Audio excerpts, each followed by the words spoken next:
A'udzu billahi minasyaitonir rajim. Bismillahirrahmanirrahim. Alhamdulillahirabbil alamin. Wassalatu wassalamu ala asyrafil anbiya'i wal mursalin sayyidil awwalina wal akhirin sayyidina wa maulana Muhammadinil amin wa ala alihi tahirin was sahabati ajma'in wat tabi'in wa tabi'it tabi'ina lahum bi ihsanin ila yaumiddin. Amma ba'du. Para bapak, para ibu sederek sedaya hadirin jamaah Masjid Kubah Taman Pondok Jati Sidoarjo ingkang dirahmati Allah Subhanahu wa taala. Alhamdulillahirabbil alamin. Melanjutkan ngaji ringkasan Sahih Bukhari yang dikumpulkan oleh Imam Abi Jamrah, makamnya di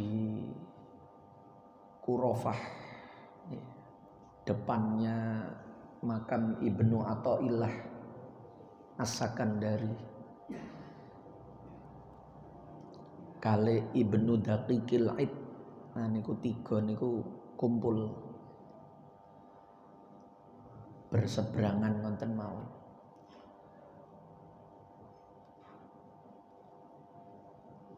Termasuk yang menghasiai niki, hasyiah yang saya jadikan pegangan untuk penjelasan-penjelasan dari Mukhtasar Bukhari Abi Jamrah niki, yang ditulis oleh Syekh Muhammad bin Ali As-Sanwani.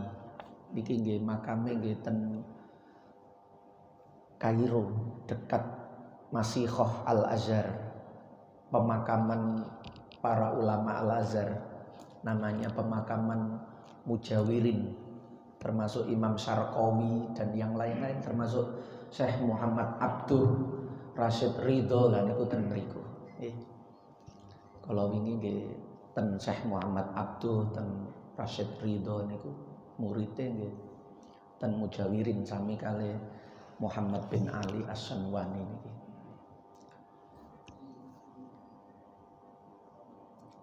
Hadis yang ke-35, An Anas bin Malik, diriwayatake saking sahabat Anas bin Malik.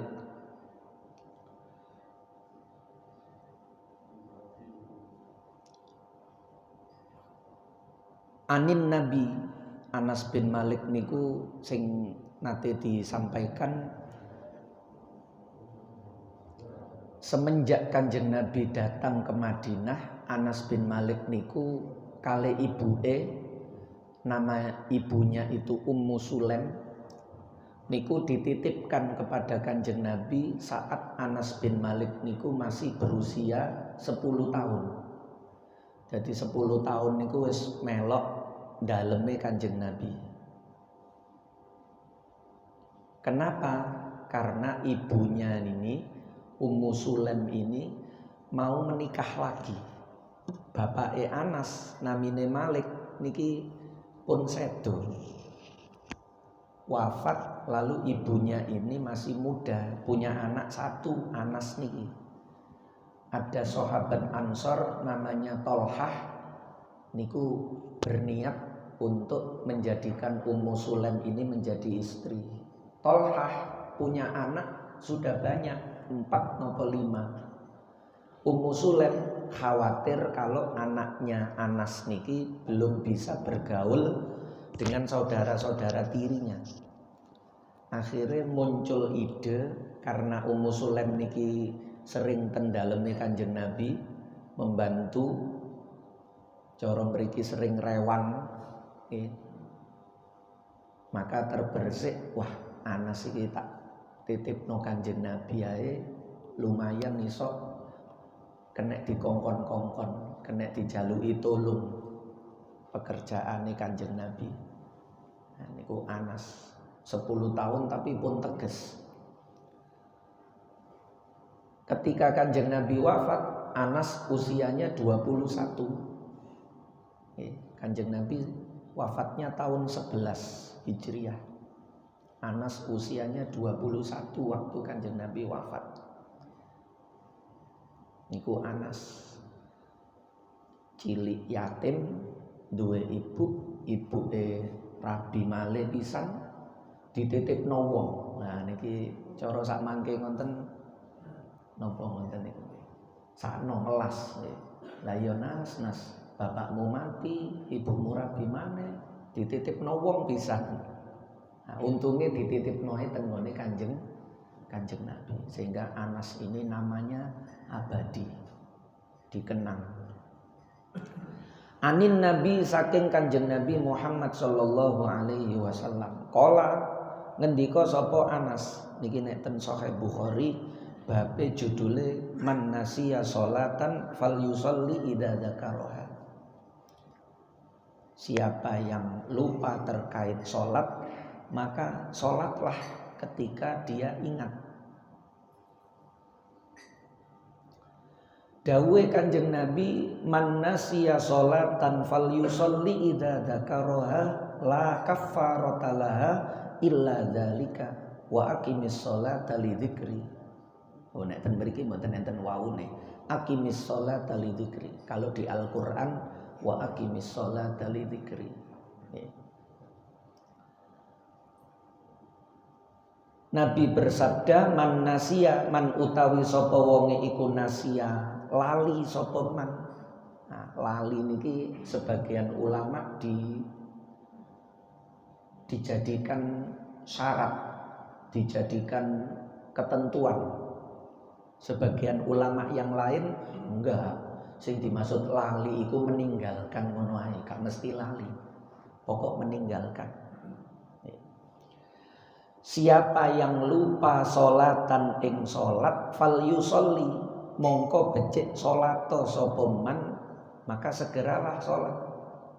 Idza dzakaraha nalikane eling sapa man ing sholat yang dia lupakan tadi atau yang dia tinggalkan tadi.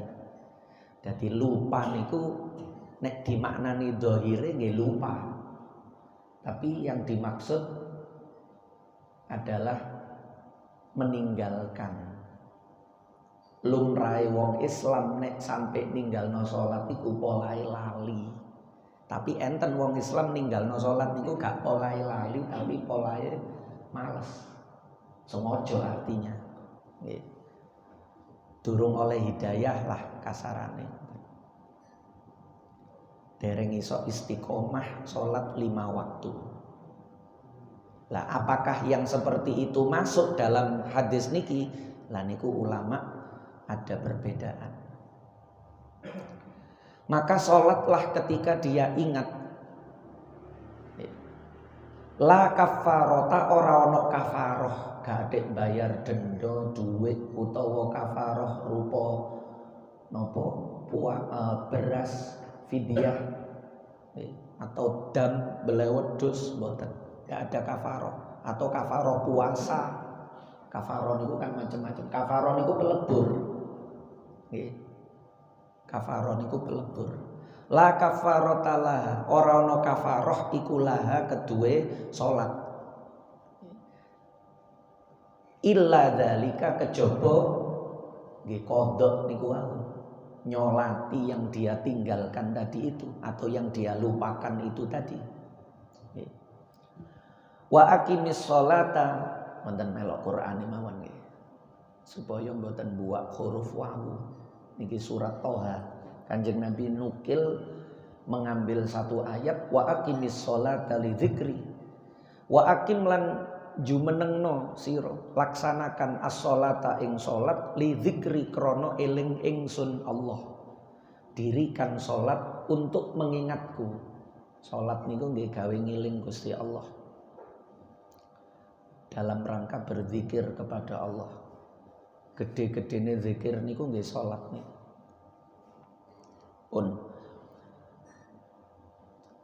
Kalimat nasiya tadi itu kalau difahami secara lahiriah, dohiriah, biasanya dipelopori kali Imam Abu Dawud Ad-Dohiri, Imam Dawud Ad-Dohiri.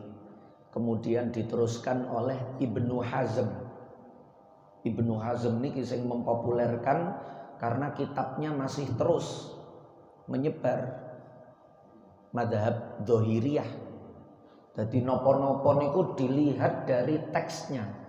Nek cara sakmangke ngono kalangan tekstualis. Orang-orang yang fahamnya niku tekstualis. Pokok opo jare teke. Teke muni lali ya lali aja jangan digiring kemana-mana. Nah niku ngonten. Seringnya niku kaku, seringnya niku tabrakan.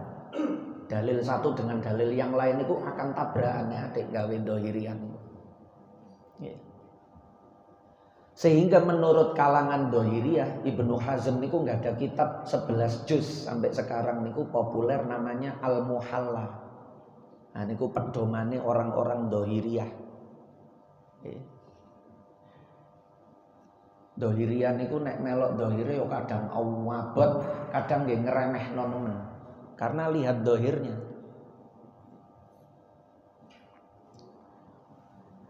Maka menurut kalangan Dzahiriyah niki juga berkembang di sekitar kita niku kadang-kadang wong kita niki kan masyarakat kita itu kan ndak ada mazhab. Nek ulama-ulama kiai-kiai ini sing ngaji niku mazhabe Syafi'i. Tapi orang umum masyarakat awam niku kan mboten ngerti wonten-wonten niku.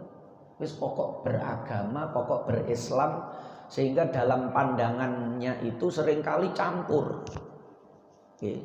Wonten niku nggih mboten iso disalahno, nggih memang al-ami la madzhab lahu. Orang awam itu, masyarakat umum itu memang ndak bermadzhab. Sehingga jangan juga memaksakan satu mazhab kepada masyarakat. Ya masyarakat itu sing enak ya nopo lah, sing gampang ya nopo lah. Sehingga Islam itu bagi mereka itu menyenangkan. Islam bagi mereka itu mudah. Walaupun kadang-kadang kita kasih jawaban dari mazhab yang lain, boten masalah. Kayak wong umum nih lagi. Tapi kalau kalangan terpelajar, para ulamanya niku harus konsisten untuk dirinya, gitu. Harus konsisten dengan satu mazhab supaya tidak saling tabrak dalam pendapat-pendapat fikih niku. Tidak saling kontradiksi. Oleh ngerti lah, masyarakat kan mboten ngerti nggih gak usah dipaksa untuk ngerti wong. Kesibukane beda. Nek ulama niku kesibukane mutolaah, ngaji, sinau, belajar, musyawarah. Lah masyarakat niku kan kesibukannya sudah macam-macam. Khususnya terfokus kepada keseharian mereka sebagai apa. Nah niku nggih jangan dipaksakan paham agama tertentu kepada mereka. Wis pokok sing enak ya nopo.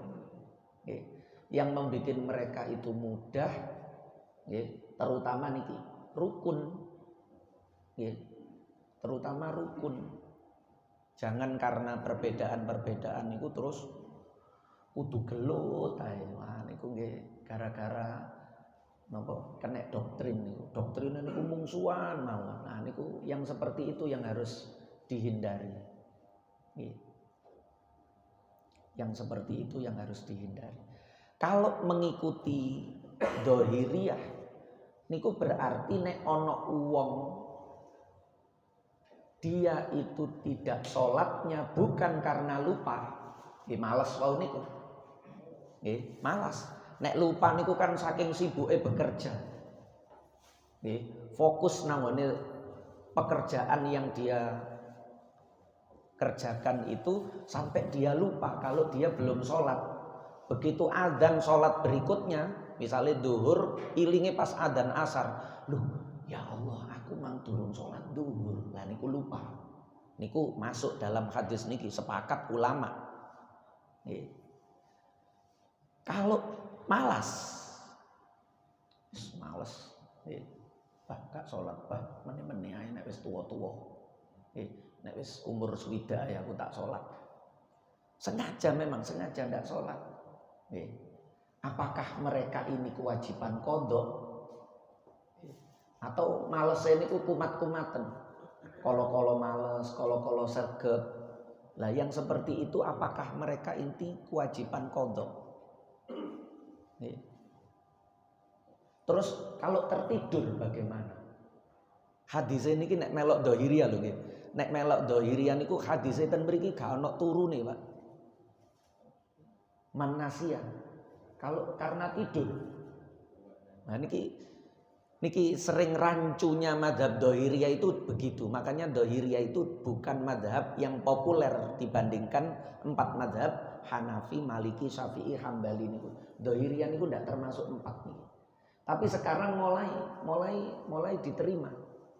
Di kalangan internasional itu dimasukkan madhab dohiriyah, dimasukkan madhabnya Ja'fari niku, dimasukkan madhabnya Zaidiyah. Nah, niku mulai dimasukkan karena masih ada kitab-kitabnya. Mazhab yang masih ada kitab yang populer meskipun tidak sebanyak 4 mazhab. 4 mazhab niku kitab-kitab para ulama niku dari generasi ke generasi selalu ada. Tahun kedua Hijriah, tahun 200-an Hijriah, 300-an, 400-an, 500-an, 600-an sampai 1400-an niku selalu ada ulama-ulama dari masing-masing mazhab niki menulis karya-karya kitab fikihnya niku sehingga terjaga, berkesinambungan. Lah kalau selain 4 niki mboten Pak, terputus. Hanya ada beberapa kitab yang menunjukkan niku. Kalau mengikuti dohiriyah berarti nek lali tok sing kudu qadha niku. Kalau sengaja atau tertidur mboten qadha. Niki satu pendapat. Jangan dipegang dulu, kula niki cerita. Nggih, kula niki cerita biar panjenengan itu tidak hanya mengetahui satu informasi saja.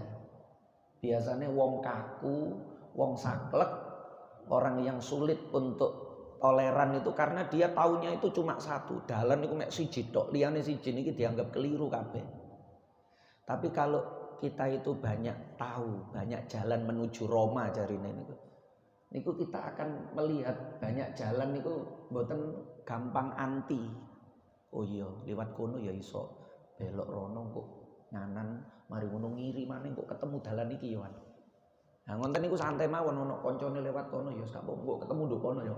Sampeyan yo monggo kok ketemu nduk kono.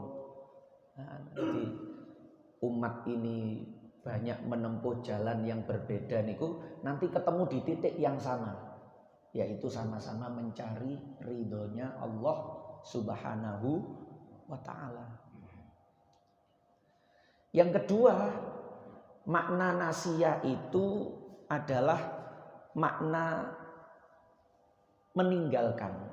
An-nisyan yutlaku alat tarqi. Lupa itu seringkali diucapkan untuk menunjuk makna meninggalkan. Kathah niku ten ayat-ayat niku kathah. Nasullaha fanasiyahum. Innal munafiqina humul fasiqun. Mereka melupakan Allah, maka Allah melupakan mereka. Sesungguhnya orang munafik itu adalah orang-orang fasik. Mereka melupakan Allah niku, lupain niku sengaja, Pak. Wong munafik niku lupain niku sengaja. Artinya tidak mau mengikuti aturannya Allah. Cuma dibahasakno lupa. Mereka meninggalkan aturan-aturannya Allah, meninggalkan syariatnya Allah. Dibahasakan nasullah, mereka melupakan Allah. Padahal mboten lupa. Nggih pancen ndak mau mengikuti tuntunannya Rasulullah. Pura-pura saja mereka mau mengikuti niku. Asline mboten mengikuti. Tapi Quran membahasakan nasullah. Atau di ayat yang lain qala kadzalika atatka ayatuna fanasitaha. Wa kadzalikal yauma tunsa. Kamu melupakan ayat-ayat kami ketika kamu hidup di dunia. Bahasa melupakan itu kamu meninggalkan. Tidak mau mengikuti tuntunan Al-Quran. Atatka ayatuna fanasitaha. telah datang ayat-ayat kami kepada kalian, tapi kalian melupakannya. Bahasa melupakan itu maksudnya kalian meninggalkannya. Nah, sehingga hadis man nasiyah, lho niki ulama Pak. Nek di tangan ulama niku nopo-nopo niku dibahas, kata per kata niku dibahas. Huruf per huruf niku dibahas. Harokat per harokat niku dibahas. Nek harokat nahwune, nek huruf sorofe, nek kata lughahnya. Sehingga nanti hadis ini kesimpulannya bagaimana? Niku mboten kok dibaca satu kalimat oh ini maksudnya begini. Nah niku bisa jadi maksud menurut kefahamannya, bukan maksud menurut kefahaman Rasulullah dengan pendekatan keilmuan tadi itu. Dengan pendekatan keilmuan, bukan dengan pendekatan pendapat saya. Pendapat saya kalau membaca hadis ini maknanya begini, mboten ngonten. Tapi pendapat itu sebelum muncul itu melalui data-data lewat huruf kata yang digunakan itu. Maknanya apa? Lalu menimbulkan hukum apa? Sehingga kalau bicara seperti itu, Pak, maka pasti akan menemukan perbedaan-perbedaan karena semuanya dengan kacamata ilmu, bukan kacamata pendapat tadi itu. Pendapat itu munculnya dari ilmu dulu. Kalau tanpa ilmu lalu berpendapat, gini ku sing nggarai kacaunya dunia persilatan niku. Nggih, akhirnya nek gak cocok disalah-salahno. Karena gak cocok kali pendapatnya. Padahal kalau diterangkan secara ilmiah, apa yang dipilih oleh orang lain, ulama lain itu ada landasannya. Karena ada keilmuan yang terbentuk dari pendapat itu. Nah, orang-orang yang tidak mau mengambil jalur ilmu, niku pasti menolak. Asalkan tidak sependapat dengan cara dia memaham, maka ditolak. Padahal pendapatnya itu seringkali tidak dibangun dari dasar keilmuan yang kokoh. Nah, niku kita belajar itu untuk berilmu, bukan apa memihak atau berpendapat niku mboten. Nah niki kula sebutno ngenten niki damel perbendaharaan khazanah keilmuan kita. Sehingga maknanya adalah siapa yang meninggalkan sholat, diambil contoh lupa, itu adalah contoh yang paling bawah. Standare wong Islam niku nek ninggalno niku nggih polahe lali. Nggih, meskipun ada yang meninggalkan itu dalam taraf yang atas. Atas niki maksudnya parah. Yaitu meninggalkannya itu karena sengaja. Nggih. Karena malas, karena memang enggak mau. Gak lampung sholat itu. Walaupun KTP-nya Islam.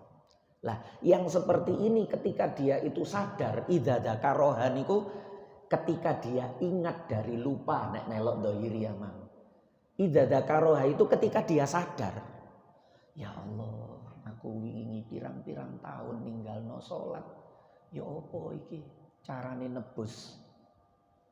Perasaan berdosa, bersalah niku masih ada, Pak. Selama niku durung dikodok niku masih ada. Dan itu bagian dari pembuktian kalau dia itu bertobat. Yaitu mengganti apa yang dia tinggalkan ketika dia dalam keadaan jauh dari hidayah tadi itu. Saat dia belum bertobat. Sehingga idza dzakaroha itu maknanya tidak hanya ketika dia ingat dari lupa. Tapi idza dzakaroha itu bisa bermakna ketika dia itu sadar. Ingat kan berarti sadar. Sadar niku dalam kata lain tobat, menyesal. Lah, ngonten niku fal yusolli. Yo, disahur, salat to. Yang kamu tinggalkan itu salatlah. Loh, Meskipun sengaja, iya meskipun sengaja. Karena yang lupa saja, ini ditambahi hujahnya nih, argumentasinya nih ditambahi malih.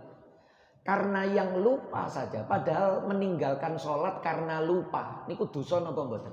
Meninggalkannya, meninggalkan sholat karena lupa, dosa napa mboten? Tidak berdosa, Pak. Orang lupa itu ndak ada catatan.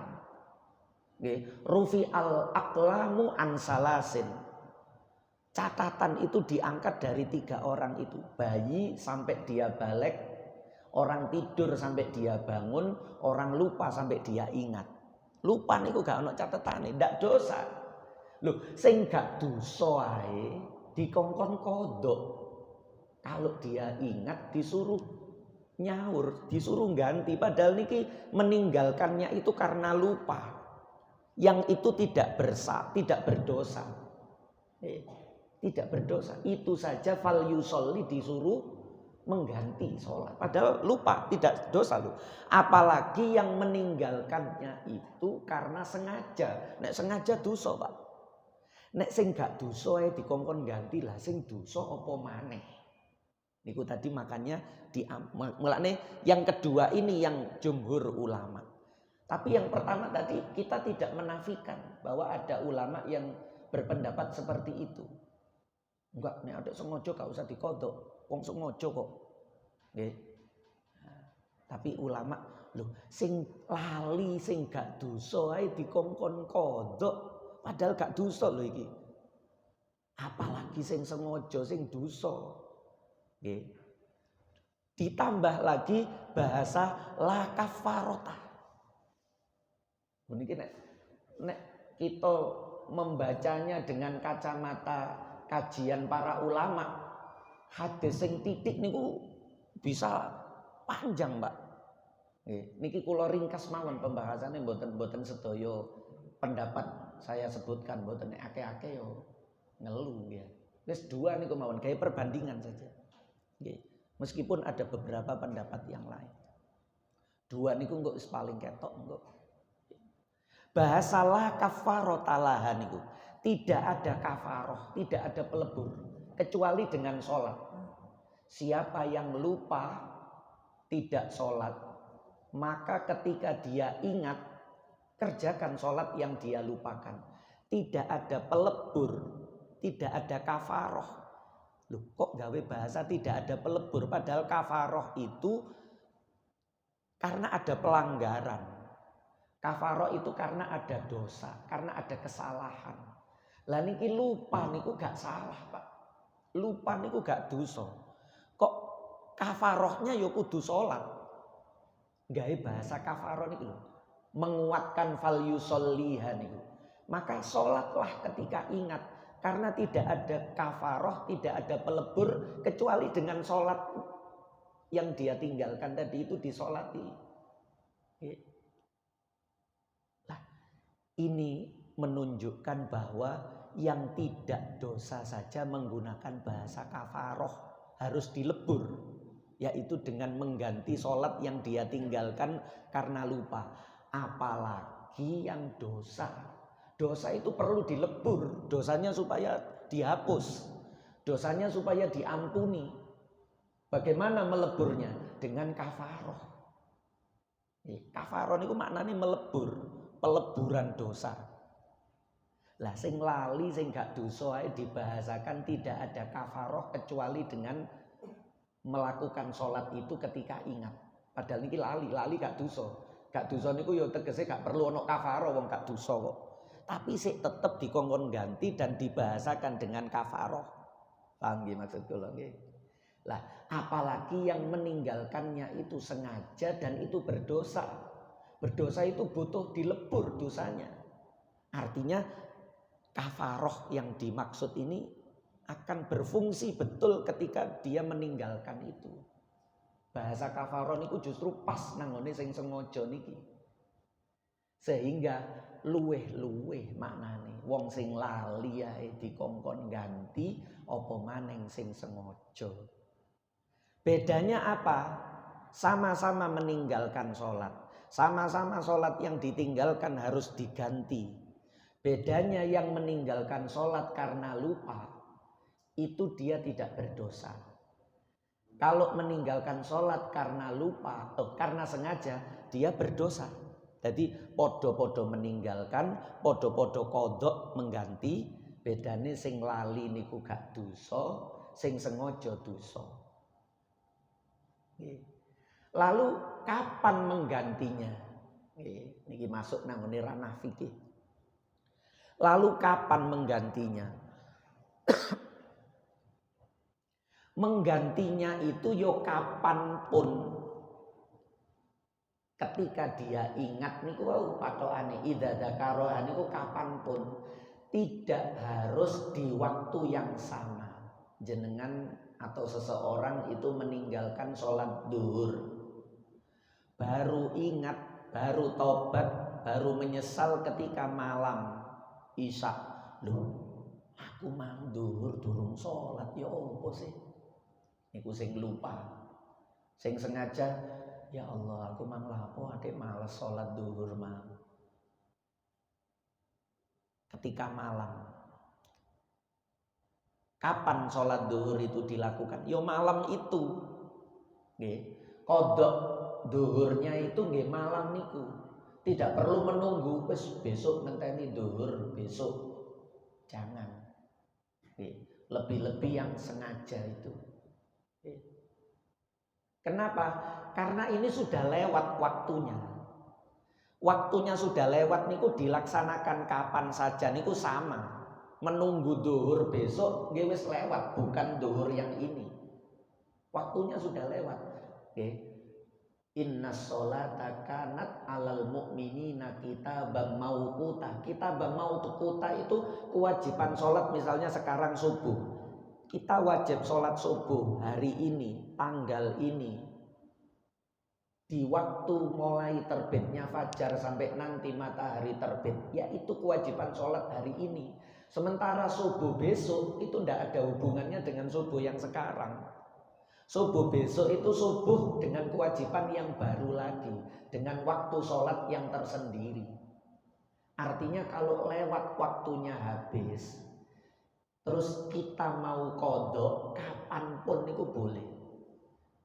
Bahkan meskipun di waktu-waktu yang dilarang niku, ba'da subuh sampai matahari terbit, niku nek sholat sunnah mutlak kan tidak boleh.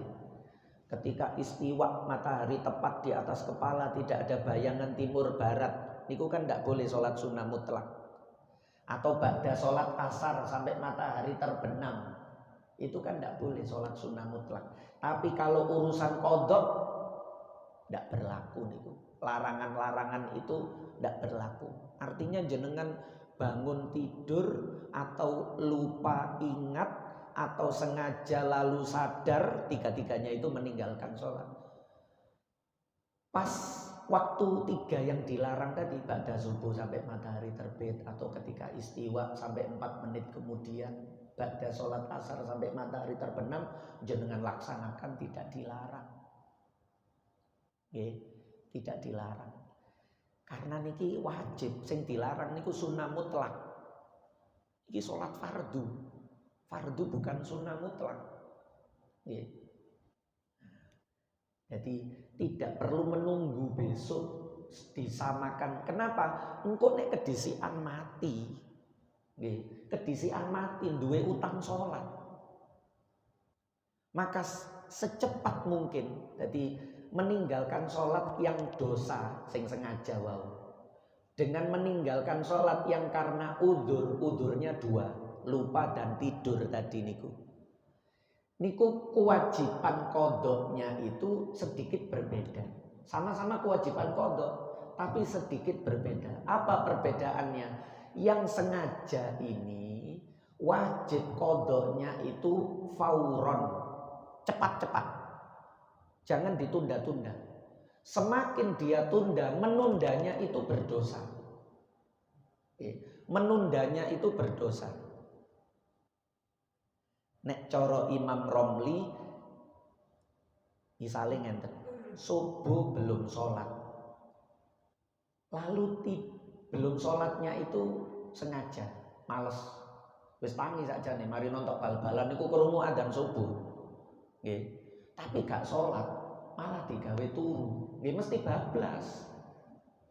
Nggih, wong wis melekan suwengi, krungu adzan subuh gak ndang salat, sik turu sik ae. Nggih mesti bablas. Lah yang seperti ini kodoknya itu harus segera. Segera karena ada kecerobohan. Lah nanti kalau duhur tangi misalnya duhur misalnya. Lalu dia mau sholat qobliyah duhur sunnah, qobliyah duhur rawatib nih loh. Sholat sunnahnya itu tidak sah karena dia punya tanggungan yang wajib belum dilaksanakan kok mengerjakan yang sunnah, dan ini karena dia meninggalkannya itu dosa. Betul nek meninggalkan ini karena lupa, Pak. Nek meninggalkan karena lupa, karena tertidur niku alat tarohi. Kodoknya itu boleh segera, boleh ditunda-tunda, boleh. Muga-muga gak kedisian mati ngoten mawon. Karena dia ada udzur. Ditunda itu tidak berdosa. Tapi kalau yang sengaja tadi, detik demi detik, menit demi menit, jam demi jam, hari demi hari, dia tidak segera qadha, maka penundaan-penundaan itu mengandung unsur dosa.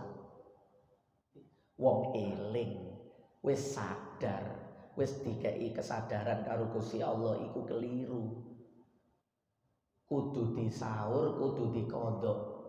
Dan kelirune niku karena dosa, karena kesengajaan, sik ditunda-tunda maneh. Nah niku penundaan-penundaan itu mengandung unsur dosa. Semakin ditunda, semakin numpuk dosane. Karena dia ceroboh. Nah niku nek diterusno niku teng fikih bahasane ngonten niku. Sementara yang alat tarohi tidak. Dulu Pak, waktu ten pondok niku enten lare Lampung. Ketika mondok niku usianya sudah 30 tahun. Lare niki ket nom, ket balik gampangane. Niku belum pernah sholat. Belum pernah sholat. Islam.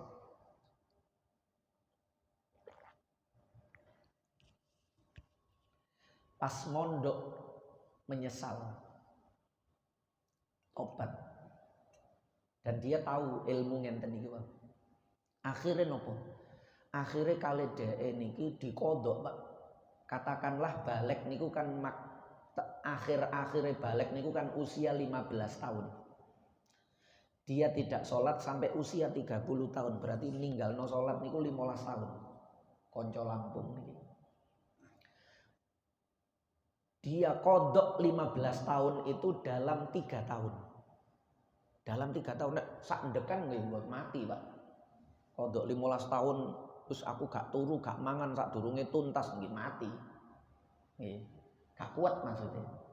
Nah, kemampuannya niku setiap selesai sholat koyok ngenten iki, mari sholat subuh, piyambak niki sholat dhewe ping 5 subuh malih. Kan 5 ping 3 15 nggih.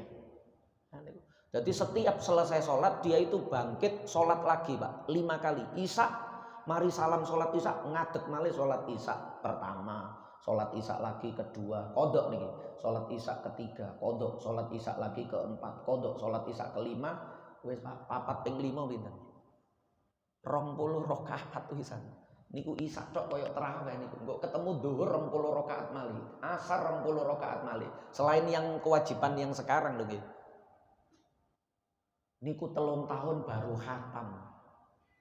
Nyaur sholat yang dia tinggalkan 15 tahun ini. Karena dia merasa aku ini keliru. Wong kewajiban kok tak tinggal. Ninggal noe nggih polahe dia belum menemukan lingkungan yang baik. Mulane lingkungan yang baik niku penting.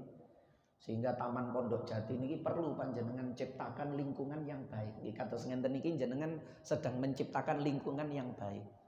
Dengan sholat subuh berjamaah rame ngenten niki niku menciptakan lingkungan yang baik, Pak. Nggih. Orang akan terkesan, nang kono jamaah rame, kampunge kono wonge taat, salate bagus.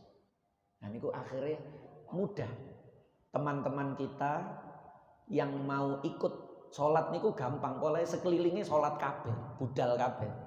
Jangan melok budal niku enteng. Tapi kalau berada di lingkungan yang kanan kirinya itu ndak ada yang sholat, terus dheweke kepingin tobat jangan sholat, budal dhewean niku nggih wabot, Pak. Waduh, ijenan aku kanu koncone. Sik tas ngawiti ijenan wis niku paling berat. Sik tas ngawiti niku butuh kanca sing akeh supaya ringan langkah itu, karena awal niku berat.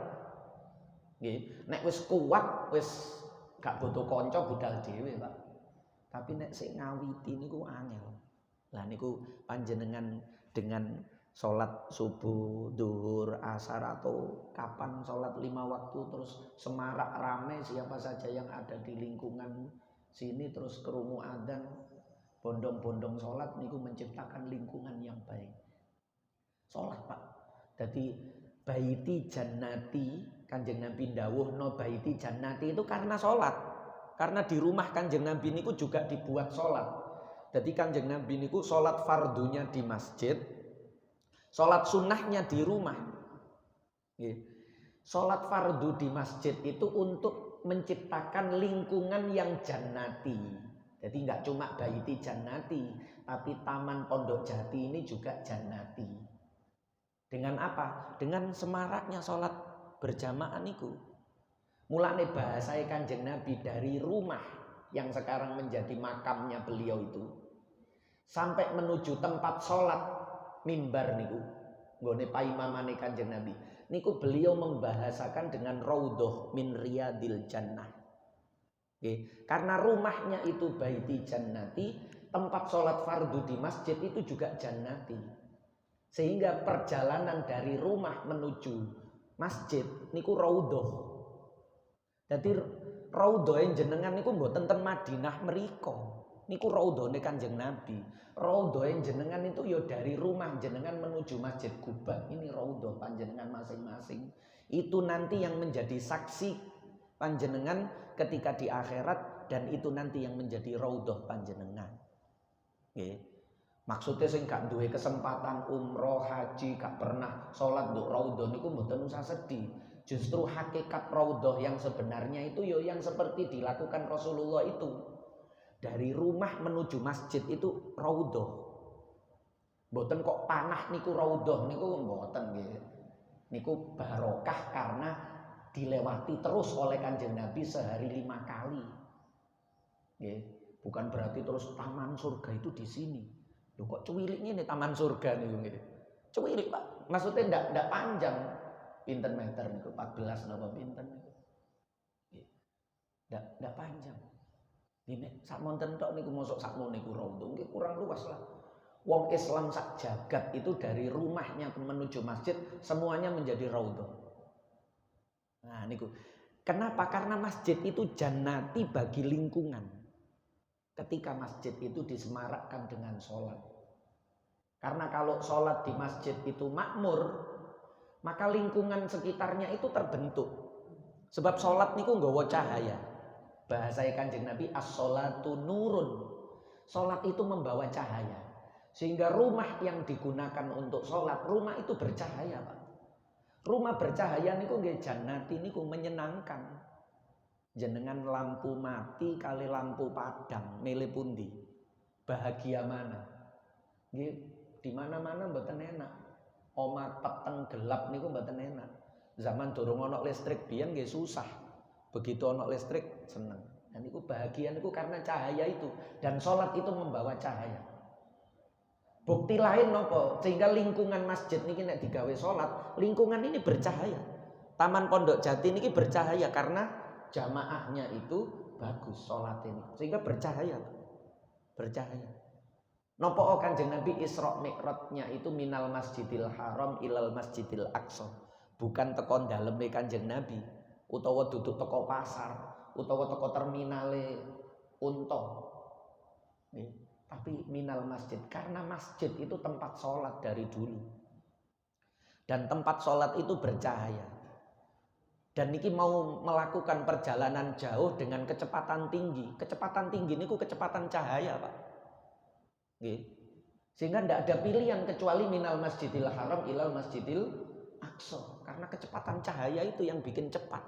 Isra Mi'raj ini kecepatan cahaya. Dan cahaya itu dihasilkan dari sholat nih. Sholat itu di masjid. Sehingga Isra Mi'raj start dari masjid, finish juga di masjid. Nah, niku koyok ngoten.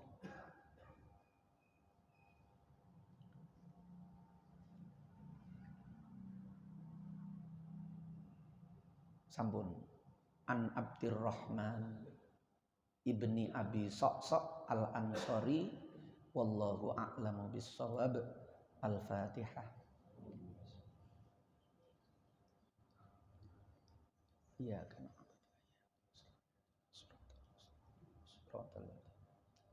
Ghairil maghdubi alaihim. Nggih, barangkali ada yang ditanyakan monggo.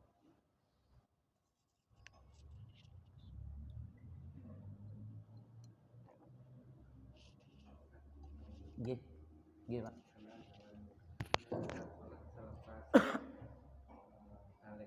Nggih. Kalau tidak tahu hitungannya berapa yang ditinggalkan, Nggih. kewajibannya seseorang tersebut Nggih. gimana? Nggih. Yang saya ceritakan tadi dia ingat berapa tahun. Bagaimana kalau arang-arang nonton iku lho, sehingga mboten ngerti dhuwur sing tahu tak tinggalno iku pira, asar sing tahu tak tinggalno iku pira. Yo kadang-kadang dilakoni, kadang-kadang tidak. Lalu bagaimana cara kita mengganti mengkodoknya? Niku diambil angka yang paling banyak menurut dugaan kuat kita. Don niku bisa dijadikan dasar, tidak hanya ilmu keyakinan. Don itu sudah bisa dijadikan dasar hukum. Dugaan kuat nih loh. Jadi dugaan kuat kira-kira, tapi kira-kira ini yang paling kuat di antara kira-kira yang lain.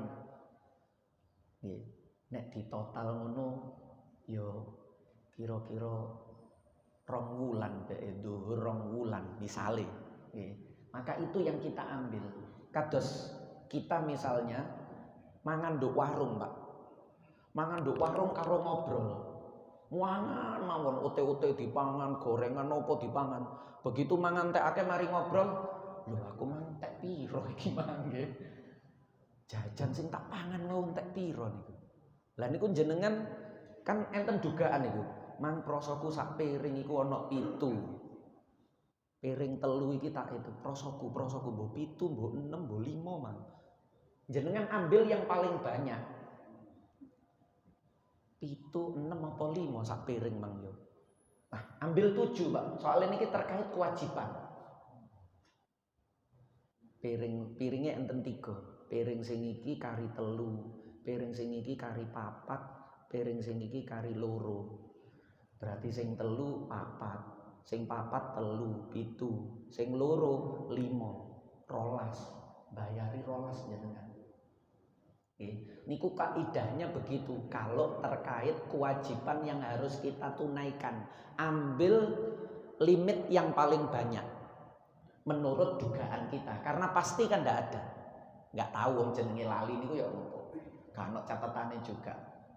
Kan mboten enten wong ninggalno salat tak catet ya aku gak salat iki. Beda kali ibu-ibu. Nek ibu-ibu niku waktu udzur, haid, terus Ramadan niku dicatet. Pirang Ramadan aku gak poso niku dicatet. Engko nek wis selesai Syawal, selesai Idul Fitri tak kodok. Oh iki aku wingi gak poso 6 dino. Niku dicatet. Karena poso titik, Pak. Nah nek salat niku sedina mawon ping 5. Ping pinten lah niku ngonten. Maka ambil limit yang dugaan kita paling banyak. Dene kok kurang nanti di akhirat. Wis Gusti Allah niku Ghafurur Rahim. Wong niate kita niku lho nyaur sing ati-ati. Niku nek kewajiban, Pak. Beda malih nek terkait dengan itu karena hak kita, napa kewajiban kita. Beda malih niku nek haknya Allah. Contohnya nduk salat. Jenengan lupa. Nggih. Niku pun kejawab ya. Niki kula sempurnakno juga jawabannya. Jenengan salat zuhur entah di rumah atau menjadi imam. Nek dadi imam enak ono sing ngelingno. Status salat sendiri dengan menjadi imam niku dalam persoalan fikih niku seringkali sama. Jawabannya itu sama. Lupa niki sering kan. Aku iki oleh telu apa oleh loro iki. Wayahe tahiyat awal apa wayahe ngadeg iki. Nggih. Ngonten niku ya napa? Diambil yang paling sedikit. Ya, diambil yang paling sedikit. Al yakin la yuzalu bisyak. Aku iki oleh loro apa oleh telu. Nek oleh loro mesti, telu niki kan yang diragukan. Karena 3 itu pasti lewat 2. Kita merasa sholatnya rokaatnya sudah 3. Itu sebelum 3 kan 2 dulu. 1 rokaat, 2 rokaat, 3 rokaat. Lah sekarang ragunya itu 2 apa 3? 3 ini yang diragukan. 2 pasti, karena menuju 3 itu pasti 2. 2 pasti, 3 ini yang ragu. 3 ini yang kita tinggalkan. Kita putuskan sholatku iki loro. Berarti jenengan nambah 2 lagi. Sehingga menjadi 4. Dan nanti sebelum salam, untuk nembel lali sing koyok ngonten niku sunnah, mboten wajib nih. Sunnah untuk sujud sahwi, sunnah nih, mboten wajib. Sujud sahwi niku sunnah. Lah niku ilmune salat, Pak. Jangan dipakai nanggone warung. Nggih. Nek salat niku kan lali loro apa telu dijupuk loro. Tapi nek nduk warung aku mangan ote-ote loro apa ote-ote telu, jenengan ambil 3, jangan diambil 2. Lho nek al yakin la yuzalu bisak kan nggih. Sing loro kan mesti, sing telu kan ragu. Lah tapi kok daripada awak dhewe duwe tanggungan utang, ambil yang 3 saja. Ragu mangan loro apa telu aku ote-ote. 3. Nggih. Tapi nek salat 2. Nah niku ilmune ngonten nggih. Ilmune niku ilmu kabeh niku enten ilmune. Nek penerapane keliru masih yo gawe ilmu nggih keliru, Pak. Nah niku ngonten. Sampun. Enten malih? Pun nggih. Oh nggih, Pak. Monggo. Ini bukan lupa tapi Nggih. ketika kita sholat sendiri di masjid misalnya, Nggih. ada jamaah yang lain. Nggih. Terus setelah kita selesai sholat itu ada jamaah. Nggih. Nah, kita ini diperkenankan ya, terus mengikuti. Nggih. Jadi sholat 2 kali gitu ya. Mengulang. Karena kepingin dapat Nggih. ya. Namanya mu'adah. Salat mu'adah itu ada dalam istilah fikih. Salat mu'adah itu boleh, hukumnya boleh. Nggih, sekali lagi hukum salat mu'adah. Salat mu'adah itu sudah salat lagi. Embo niku lho Pak. Wis mari salat embo, kepingin salat malih. Padahal wis mari salat. Itu hukumnya boleh dengan syarat. Dengan syarat apa? Salat yang kedua itu harus berjamaah. Salat yang kedua itu harus berjamaah. Kalau dikerjakan itu lebih afdol manakala yang kedua itu ada sisi afdoliyah dibandingkan yang pertama. Salat sendiri dengan berjamaah, afdol mana? Berjamaah berarti mengulang salat yang seperti itu lebih utama. Hukum asalnya boleh, tapi karena yang kedua ini lebih utama, maka itu afdol. Lebih baik mengulang. Nek mboten selok ke susu, ya, gak ono perlune. Loh, aku mari salat ijenan ono rombongan jamaah. Wis salat maneh. Wong gak ono perlune ndak dikejar-kejar waktu, niku lebih baik. Tapi mboten wajib, mboten sunnah. Afdol itu di bawah sunnah. Nggih. Boleh, hukumnya boleh dan lebih utama. Dengan syarat yang kedua itu berjamaah. Perkara sing pertama niku jamaah napa mboten jamaah mboten masalah. Jenengan sudah berjamaah. Niku pernah kejadian zaman Rasulullah. Sahabat wis mari berjamaah kali Kanjeng Nabi. Terus datang lagi orang ke masjid terlambat. Terus Kanjeng Nabi, ayo sapa sing gelem sedekah nang koncone? Sedekah ten sinten Kanjeng Nabi? Kok lho, kancamu ketinggalan kok lho, jange salat gak ono koncoe. Bareng ngono. Jadi yang sudah salat itu dianjurkan untuk mengulang salat, membantu temannya itu supaya berjamaah agar temannya itu tidak salat sendiri. Akhirnya kan temannya dapat fadilah salat berjamaah. Barokai koncone sing gelem nulungi niki. Nggih. Nek gak ono sing nulungi niki salat ijenan wong kabeh wis salat ya, Pak. Sampeyan durung salat? Nggih, dereng. Ayo salat karo aku. Monggo, terserah. Boleh menjadi imam, boleh menjadi makmum. Cuma kalau dalam posisi menjadi imam niki nek jenengan ngaji Safinah mawon niku kan enten syarat niat niku. Imam wajib niat menjadi imam niku cuma ada di 4 salat niku. Salah satunya salat muaddah. Salat muaddah tadi dikatakan salat yang kedua itu wajib berjamaah. Lah wajib berjamaah ketika menjadi imam berarti ya wajib niat menjadi imam. Karena salat berjamaah niku nggih, hukume niku sunnah muakkadah atau fardu kifayah dalam mazhab Syafi'i. Nek mazhab Hambali fardu ain, Pak. Jenengan nek melok mazhab Hambali gak jamaah niku salate gak sah dosa. Nah, niku mulane ulama kita niku milih mazhab Syafi'i niku nggih wis mikir jero, Pak. Nggih, wong Islam iki dosa kabeh kok. Nggih. Nek cara mazhab Hambali gak jamaah niku karena fardu ain hukumnya kayak salat Jumat. Salat 5 waktu niku lho bagi laki-laki yang sudah balik, tidak ada udzur. Nggih. Hukumnya salat berjamaah ini melok mazhab Hambali fardu ain. Fardu ain niku nek gak ono udzur kok salat ijenan. Gak usah mboten salat. Salat tapi ijenan. Mboten dianggap salat karena fardu ain jamaah. Tapi nek Imam Syafi'i 2. Kalau ndak fardu kifayah. Fardu kifayah niku nek sampai sak taman Pondok Jati iki. Nggih. Gak ono sing jamaah. Wis diadzani dadak sing adzan iki gak ono rewange malih, Pak. Buka masjid dhewe, adzan dhewe, qomat dhewe, salat dhewe. Niku sak taman Pondok Jati dosa kabeh niku. Sing ana ten mriki, sing gak ana udzur. Nggih. Krungu adzan gak ana udzur lanang wis balik nek melok fardu kifayah. Lah mulane terus akhirnya akeh sing jamaah hukumnya apa? Sunnah muakkadah. Akeh sing milih niki akhirnya. Gara-gara milih sunnah muakkadah niki akhirnya ya kadang-kadang masjid ana sing rame, ana sing sepi. Wong atase sunnah muakkadah. Sunnah niku karena mendefinisikan sunnahnya. Jadi kembali lagi ke sholat muaddah, kalau menjadi imam maka wajib niat imaman. Dalam sholatnya niku wajib niat menjadi imam. Karena menjadi imam itu tidak harus niat menjadi imam. Orang yang sholat sendirian berjamaah nih loh. Orang yang sholat sendirian ini terkait tadi kula terang mempisan. Mumpung momennya ada. Terus ada orang mau sholat berjamaah. Niki sholat ijenan. Di belakangnya.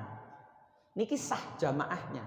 Meskipun ini tetap dia niat sholat sendiri. Sah. Gak, aku tetap ijenan. Bah masih mburiku ono wong piro aku sholat ijenan. Wong niat ket awal aku sholat ijenan. Boleh. Dia sholatnya sah. Makmum sholatnya juga sah. Imam statusnya sholat sendiri, makmum statusnya sholat berjamaah. Imamnya gak oleh fadilahnya berjamaah. Tapi nek imam ini rodok pinter titik, niatnya dirubah ketika dia tahu di belakang tadi ada makmum. Oh nek ngono saiki berjamaah, doati mawon. Nggih. Oh nek ngono saiki aku dadi imam, sholatnya berjamaah. Lah, seketika itu dari hitungan rokaat itu maka dia mendapatkan fadilah berjamaah. Umpama dheweke tetep gak niat dadi imam, salatnya sah. Tapi kalau salat muaddah tadi, ayo sampean durung salat, sing kasus koyok ceritane Kanjeng Nabi tadi, sampean belum salat. Iya belum. Ayo karo aku, sampean dadi makmumku, aku tak salat. Terus dia salatnya, aku salat ijenan wong mang wis salat kok. Aku tak niati salat ijenan. Maka sholatnya itu tidak sah. Bukan hanya tidak sah berjamaahnya, Sholatnya itu juga tidak sah. Kenapa? Karena mu'adah itu sholat yang wajib berjamaah. Karena wajib berjamaah, kalau menjadi imam ya wajib imaman. Karena jamaah itu ada imam, ada makmum. Imam harus niat menjadi imam, makmum harus niat menjadi makmum. Sami kali sholat Jumat, selain mu'adah, 4 niku satu lagi Jumat. Ono imam sholat Jumat, terus dia niatnya mboten imaman. Aku sholat Jumat iki ijen, babah sak masjid dadi makmum karepe, pokok aku ijen. Usolli fardul Jum'ati rakaataini lillahi ta'ala. Wis aku gak imaman.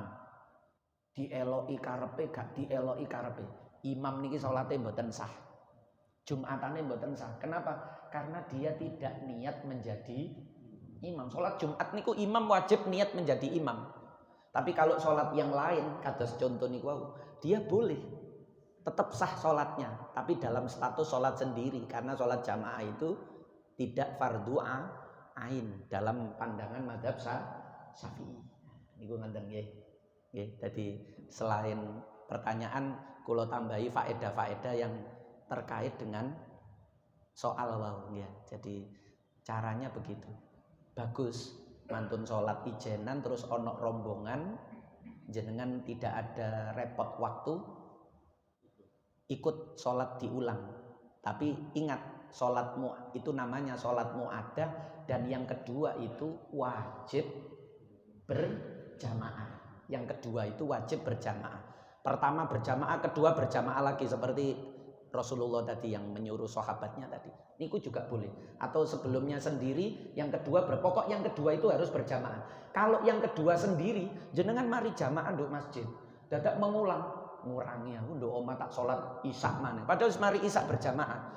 Itu ndak sah sebagai mu'adah. Nek cara fikih dadi sholat sunnah mutlak. Tidak menjadi sholat isya yang diulang. Karena syaratnya mengulang sholat fardu itu harus berjamaah. Kalau mari jamaah mengulangi sendiri, atau habis sendiri diulang lagi sendiri, nggih mboten sah. Mari sembahyang ijen sholat malih ijen, embo ngurangi aku. Nah, ngoten niku. Kalau misalkan habis sholat wajib, kita kan sholat sunnah. Nggih. Terus tiba-tiba ada orang datang, dia belum maghrib misalkan. Nggih. Itu dia ngikuti kita. Kita menolak atau mboten. Nah niku sing salah paham juga. Nah niki pentingnya ngaji. Antara imam dan makmum itu sholat berjamaahnya sah dengan satu syarat. Nadmu sholatihima niku tawafuk. Bentuk sholat keduanya itu sama. Bentuknya bukan sholatnya. Sholat sunnah dengan sholat fardu itu bentuknya sama. Mari mantun ngadeg Fatihah, rukuk. Sholat fardu sunnah kan begitu. Mantun rukuk i'tidal. Fardu dan sunnah kan begitu. Mantun i'tidal napa? Sujud. Sujud 2 kali. Seperti itu sama. Maka imam sholat sunnah, makmum sholat fardu tidak apa-apa. Imam sholat duhur, makmum sholat asar tidak apa-apa. Yang tidak boleh itu kalau bentuk sholatnya ini berbeda. Antara imam dengan makmum bentuk sholatnya itu berbeda. Contohnya nopo? Imamnya sholat jenazah ghaib. Jenengan sholat makmum nduk mburine niat duhur. Podo-podo papate, cuma niki papat takbir, niki petang rokaat. Jenengan ngenteni rukuk, imamnya gak rukuk-rukuk. Niki ndak sah karena bentuk sholatnya ndak sama. Ada lagi kemarin niku sholat gerhana. Mriki gerhana bulan sholat mboten. Niku ana wong sholat gerhana 2 rakaat, jenengan makmum nduk mburine sholat bukan gerhana. Mboten sah niki. Nggih, mboten sah. Kenapa? Karena sholat gerhana rukuknya 2 kali. Lah niku yang seperti itu yang tidak sah. Selain itu boleh. Imamnya sholat maghrib, jenengan sholat isya. Imamnya duhur, jenengan sholat asar. Imamnya sunnah, jenengan wajib. Boleh. Sah, berjamaahnya sah. Dadi mboten nggih kemarin niku baru saja kemarin ten pundi? Ten Baitur Rahim. Nggih, kula pas ngaji Selasa kemarin niku. Dadi enten wong sholat sunnah ba'diyah maghrib ngoten niku terus mburine ana jange melok. Ngenten langsung dadang. Waduh wong iki. Dadi dadang enten maksudnya ojo aku salat sunnah ojo dieloki. Nah niku polahe mboten ngaji, Pak. Ya dikira gak oleh, dikira salat sunnah gak oleh dieloki salat fardu boleh karena bentuk salatnya sama. Imame 2 rakaat salam, makmume kan maghrib 3 rakaat. Imam salam kita nambah 1 lagi. Bisa diikuti, imam rukuk kita juga rukuk. Gerakannya sama.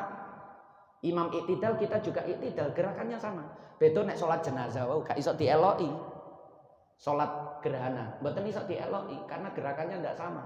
Padahal makmum itu kewajibannya mengikuti gerakan imam. Nggih, mutaba'atul imam alal makmum niku wajib.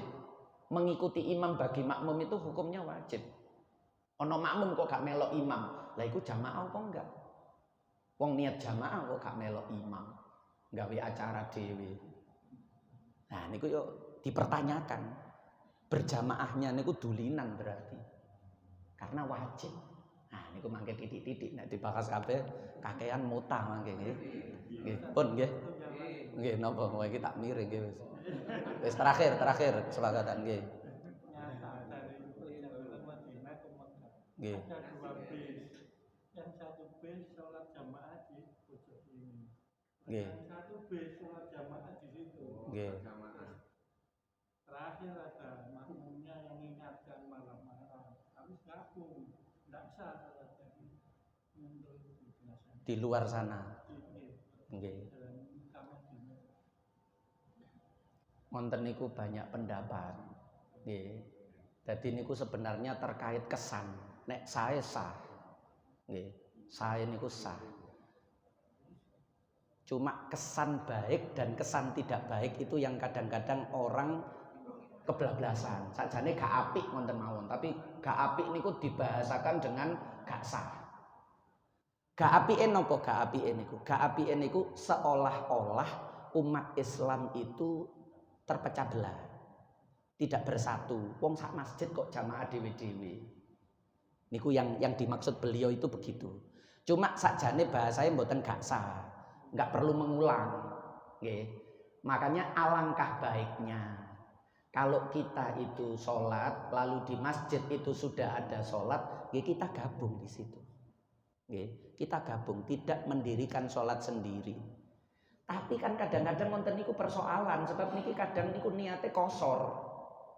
Melok imam, imame gak kosor. Awak dhewe kosor kan mboten oleh. Engko imame 4 rakaat jenengan 2 rakaat ngenteni jenengan. Ndak boleh, nggih. Mengikuti imam yang sholatnya itu mutim niku utuh 4 rakaat. Bagi makmum yang kosor itu ndak boleh, meskipun fi ayyi juz'in minhu, meskipun hanya sebagian dari 4 itu. Nggih. Pokok kudu podo kosore. Lah yang ini yang menjadi akhirnya kados jenengan nek nang masjid-masjid pinggir jalan besar, terutama tempat ziarah. Niku biasanya kan kata ziarah misalnya ten Samarkandi, Ibrahim Asmarokondi Tuban niku. Nah niku kan masjidnya nduk terminal niku kan wong salat jamaah niku berkelompok-kelompok ngoten niku. Karena tadi itu karena mereka ndak tahu imam sing nduk ngarep iku salate kosor apa jamak tok, gak kosor. Karena ndak tahu wis salat dhewe ae. Jadi asale niku boleh. Cuma ada kesan tidak baik karena di satu masjid kok wong Islam salate gak bersatu. Wong tujuane masjid itu supaya bersatu. Tapi gambaran bersatu tidak bersatu itu kadang-kadang subjektif. Menurut ini bermasalah, dianggap tidak bersatu, dianggap terpecah belah. Tapi menurut yang lain, ya apa maneng wong seje sing iki kosor, sing iki enggak, sing iki kok tujuannya selok cepet, sing iki santai-santai. Nah niku kadang kepentingan berbeda sehingga subjektif. Apakah itu terpecah belah atau tidak niku subjektif. Tapi sholatnya niku sah, mboten kok gak sah niku mboten perlu diulang. Cuma kebablasan nggih. Jenenge wong mboten mesti wong Arab niku ngerti lho nggih. Jenengan jangan dikira nek wong Arab niku ngerti. Kula teng nggone Masjid Kuba niku nggih. Salat di belakang orang yang sedang membaca Quran nduk soft depan. Saya di belakangnya. Wong niki ngaji Quran, gawe kelambi pote jubahan surban ngenten, Pak. Cara nduk kene ngoten wis kaya syekh ngoten niku. Maca Quran niku wis mboten jelas ngoten niku. Makhrote keliru, panjang pendeke nggih salah. Nggih. Arab, Pak. Nggih kula niku dadi jangan dikira nek wong Arab niku ngerti. Maca Quran mawon nggih kata sing mboten bener nek gak ngaji. Napa-napa niku nek mboten ngaji, mboten saged. Masih wong Arab nek mboten ngaji nggih mboten saged. Sampun nggih.